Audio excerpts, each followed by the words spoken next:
Sometimes I'm faced with things that seem too much for me to bear, but God has promised in His word that He our grief would share.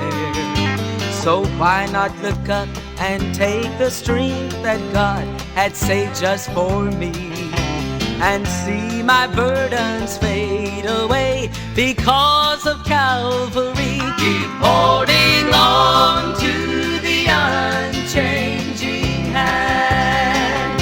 Keep looking up, for His promises are grand. He'll take us through the fears, through the tears, and through the insecurities. So hold on to the unchanging hand. My Lord was faced with things that seemed too much for Him to bear, but He was promised, just like me, He'd never be alone.